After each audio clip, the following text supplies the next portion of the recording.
જય શ્રી કૃષ્ણ. પ્રિય વૈષ્ણવજનો, આજે આપણે પુષ્ટિ સત્સંગ સાગર ચેનલમાં શ્રી ઠાકુરજીને ધરાવવામાં આવતી પાન બીડીના ભાવના તથા કઈ રીતે બીડા બીડી સિદ્ધ થાય છે અને કયા વ્રજ ભક્તોના કયા સ્વામીજીના ભાવથી કાથો ચૂનો ગુલાબજળ એ બધું આવે છે એના વિશે આપણે સત્સંગ કરશું.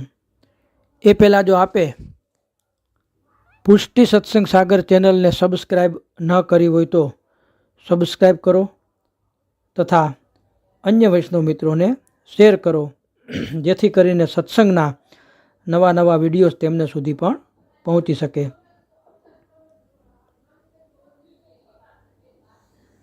તો હવે બીડા બીડી એ આપણે શ્રી હરિરાયજી મહાપ્રભુજીએ પણ બીટિકા એટલે કે બીડી સમર્પણ ભાવ નિરૂપણ નામનો એક ગ્રંથની રચના કરી, એમાં પણ ઉલ્લેખ મળે છે. અને ઠાકોરજીને પણ પાન બીડા ધરાવવામાં આવે છે. તો બીડીના મુખ્ય ઘટકો છે એ પાન, ચૂનો, કાથો અને સુગંધયુક્ત સુપારી ચૂરી, જેને આપણે સોપારી જેને પાવડર પાલિશ કરીએ ચૂરી. તો એમાં પાન એ પીળા પાકા કપૂરી કે બનારસી જે મુખમાં મૂકતા જ ઓગળવા માંડે તેવા લેવા જોઈએ. પરંતુ ગુજરાતમાં પાન પીળા પડતા જ બેસી જતા હોય. લીલા પણ કુમળા પાન વપરાય છે ગુજરાતમાં. ક્યારેક કુમળા પાન ન મળે તો મોટા પાન તેની નસ નોખ જે દીઠ એની ધાર એ કાઢીને પણ વપરાય છે. પાન દરરોજ લાવવા અનુકૂળ ન હોય તો 4-5 દિવસ ચાલે તેટલા લાવી ભીના વસ્ત્રમાં લપેટીને સાચવીને રાખવાને, એમાં જલનો ફુવારો કે એવો છંટકાવ કરતા રહેવો એટલે એવા નેવા એ રીએ. ચૂનો, ભઠ્ઠામાં પાકેલો ચૂનો, જો ભઠ્ઠામાં પાકેલો ચૂનાનો પથ્થર મળે તો ઉત્તમ. તેના ટૂંક કરી જળ કરવાથી પેસ્ટમાં ફેરવાશે. નિત્ય ઉપયોગમાં લેવા તે કાચની શીશીમાં ભરી રાખવો. ચૂનાનો પકાવેલ પથ્થર ન મળે તો બજારમાં મળતી ચૂનાની ભૂકી એ પાત્રમાં ભરી જળ કરવું. બીજે દિવસે તે જળ નિતારી નાખી કાઢી નાખવું અને નવું જળ ભરવું. એમ 2-3-4 દિવસે કરવાથી બજારું જે અશુદ્ધિ હોય એમાંથી દૂર થાય અને તે પેસ્ટ ચૂનો કાચની શીશી અગર ડબ્બીમાં ભરી રાખી નિત્ય એને બીડા સિદ્ધ કરવામાં એમાં ચોપડવો. ચૂનાનું પ્રમાણ અને બીડી માટેની તત્પરતા સૂચક એક સુંદર પ્રસંગ જોઈએ. શ્રી ગિરધરજી મહારાજ બીડી સિદ્ધ કરવા બેઠા ત્યાં જાણ થઈ કે ચૂનો ખલાસ થઈ ગયો છે. આપ શ્રીએ છેલકડીમાંના મોતી 2 કાઢી પાસે પડેલી અંગીઠીમાં પધરાવી દીધા. તે તરત જ પાકી ગયા.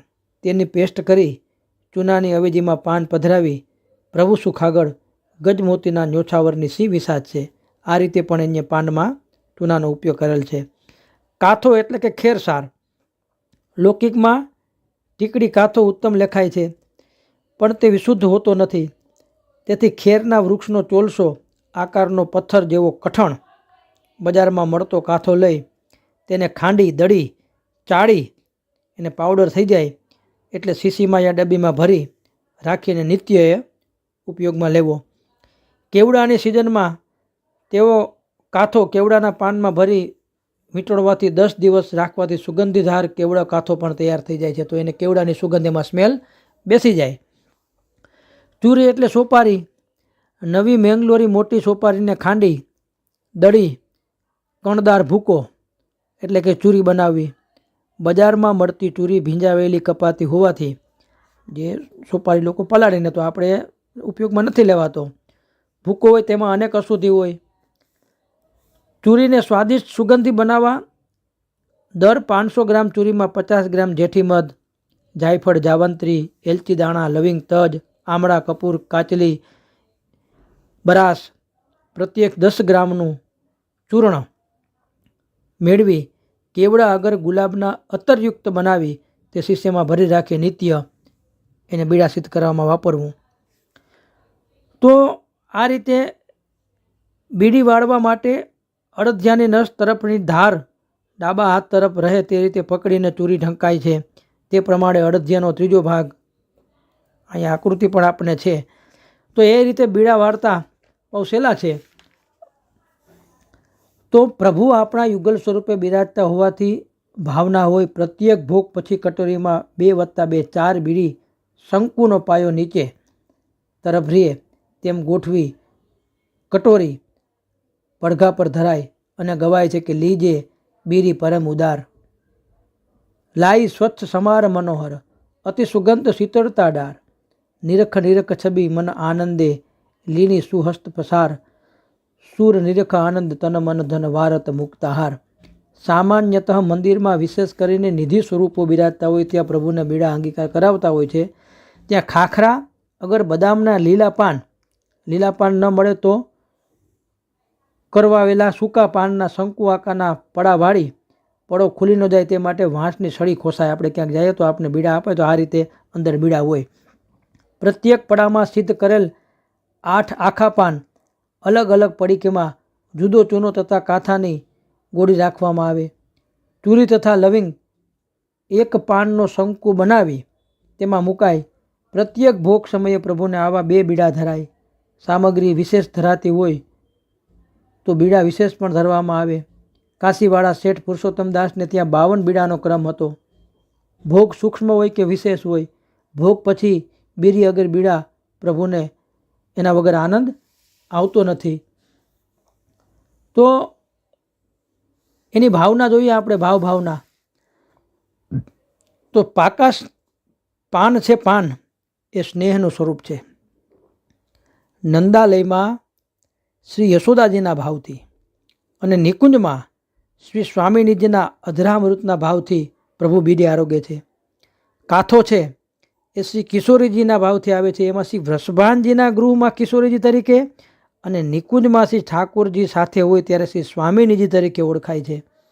ચૂનાનો ભાવ જોઈએ તો શ્રી ચંદ્રાવલીજીના ભાવથી, સોપારી શ્રી સ્વામિનીજીના, લવિંગ શ્રી લલિતાજીના, ગુલાબજળ છે એમાં એ શ્રી યમુનાજીના ભાવથી આવે છે.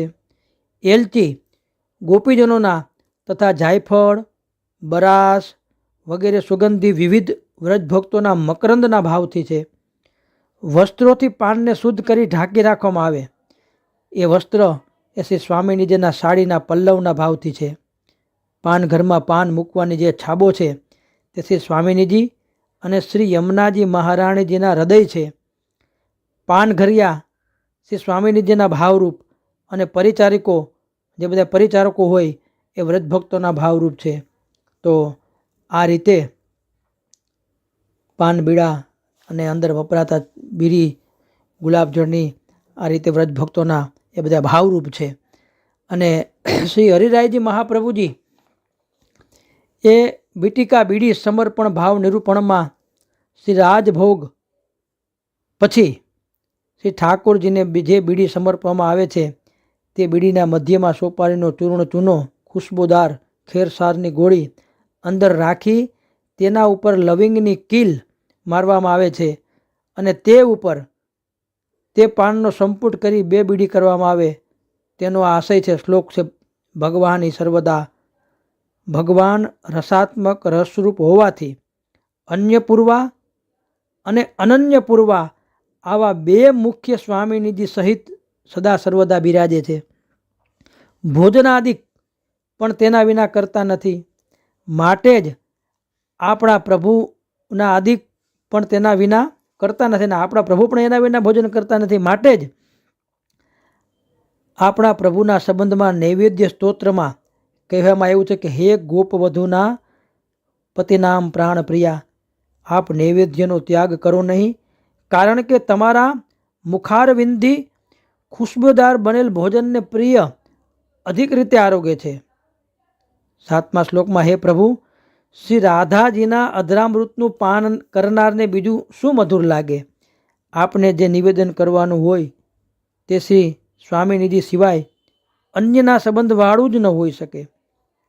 આ પ્રમાણે અર્થને જણાવનાર 2 શ્લોકો આથી પ્રભુ ઉભય સ્વામિનીઓને આધીન હોવાથી બંનેના ભાવને જાણીને તેમ કરે છે. હવે આમ થતાં ભોજનાંતર એટલે ભોજન પછી સામગ્રી પ્રભુ રાજભોગ કે કાંઈ પણ ભોગ આરોગ્યા પછી બીડી અર્પણ કરવી તે બંને પ્રિયાઓને અભિષ્ટ છે. તેમ તાંબુલના ચરબીતનું ગ્રહણ કરવું પણ પ્રિય છે. તે અનુક્રમે એક પછી એક સમર્પણ કરવામાં આવે તો ક્ષણ માત્ર વિલંબ થવાથી એક પ્રિયાજીના હૃદયમાં દુઃખ થાય છે. તે રસિક અને ચતુર શિરોમણી અતિ અસહ્ય અને અનુચિત લાગે જ એમ વિચારીને તેવા પ્રકારની બીડી કરાવે છે કે જે બીડીમાં ઉભયરૂપપણું હોય અને સમર્પણ પણ બંને બીડીનું સાથે સિદ્ધ થાય છે. આ બંને સ્વામીજીના મુખની પ્રસન્નતાના દર્શનથી પ્રભુને અતિ સુખનો અનુભવ થાય છે. તેથી નક્કી સ્વભાવરૂપ સેવામાં ભાગ્યવાન ભગવદીઓએ તેવા પ્રકારની બીડી કરવી અને ભાવના પણ તેવી કરવી એમ દિશા માત્ર સૂચન છે. ઇતિ શ્રી વલ્ભાચાર્ય દાસાનુદાસ હરિરાય વિરચતમ વિટિકામ સમર્પણ ભાવ નિરૂપણ સમાપ્તમ. આ રીતે બીડી સમર્પણની ભાવના શ્રી હરિરાયજી મહાપ્રભુજીએ આવી બતાવી છે. તો પ્રત્યેક વૈષ્ણવ પોતાના ઘરે બિરાજતા પ્રભુને આ ભાવના જાણી અને ઉત્તમ પ્રકારની બીડી સિદ્ધ કરી અને પ્રભુને અરોગાવે એ જ અભ્યર્થના. શ્રી વલ્લભાધીશ કી જય.